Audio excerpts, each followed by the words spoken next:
আজকে আমরা কথা বলতে চলেছি Realme 12 Pro Plus। নতুন সিরিজের নতুন মোবাইল নিয়ে চলে এসেছে Realme আমাদের কাছে, Realme 12 Pro Plus। এই মোবাইলটি লঞ্চ হয়েছিল জানুয়ারির 29 তারিখ 2024-এ। শুরু করা যাক থিকনেস নিয়ে। খুব বেশি পাতলাও না, খুব বেশি মোটাও না, মোটামুটি আছে। মোবাইলটির ওজন হলো 196 গ্রাম। এখন আমরা চলে আসি মোবাইলটির ডিজাইন নিয়ে। মোবাইলটির ডিজাইনের ক্যামেরার চারপাশে ঘড়ির মতন করে ডিজাইন করা হয়েছে, মানে বলতে গেলে ক্যামেরার ডিজাইনটা পুরো ঘড়ির মতনই দেওয়া হয়েছে। ডিজাইনটা কিন্তু আসলে অনেক সুন্দরভাবে করেছে তারা। এবং ব্যাক প্যানেলে যেটি ক্যামেরার নিচে দেওয়া হয়েছে চেনের মতো, এটা দেখতে অনেক সুন্দর লাগছিল। এটা 11 Pro এর মতো ছিল, কিন্তু এই চেনটা ছিল না, বিটটা ছিল, কিন্তু চেনের মতো সিস্টেমটা ছিল না। মোবাইলটার বডি ফ্রেম তৈরি করা হয়েছে প্লাস্টিক দিয়ে। মোবাইলটির মধ্যে IP65 রেটিং আছে, যা ধুলোবালি পানি থেকে সুরক্ষিত রাখবে।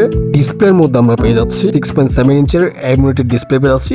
1 বিলিয়ন কালার সাপোর্ট করে এই মোবাইলটির মধ্যে। ফোনটিকে আনলক করার জন্য ফিঙ্গারপ্রিন্ট ব্যবহার করা হয়েছে ডিসপ্লের নিচে। মোবাইলটির র্যাম রোম হচ্ছে 8/128, 8/256, 12/256।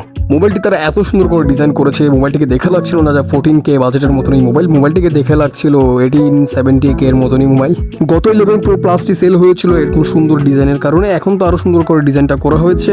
আমার থেকে লাগছে এটা সুন্দরের কারণে, ডিজাইনের কারণে বেশি সেল হবে। মোবাইলটির মধ্যে গেমিং রান করে অনেক ভালো পারফরমেন্স পাওয়া যাচ্ছিল, অনেক স্মুথলি ভাবে খেলা যাচ্ছিল মোবাইলটির মধ্যে। 5000 mAh ব্যাটারি পাচ্ছি, তার সাথে 67 ওয়াট চার্জার পাচ্ছি। এখন আমরা একটু ক্যামেরা নিয়ে কথা বলি। আমরা 15 megapixel wide angle primary camera পেয়ে যাচ্ছি এবং 8 megapixel ultra wide angle camera, এবং ভিডিওর মধ্যে আমরা 4K এবং 30 FPS এ ভিডিও শুট করার সুযোগ পাচ্ছি।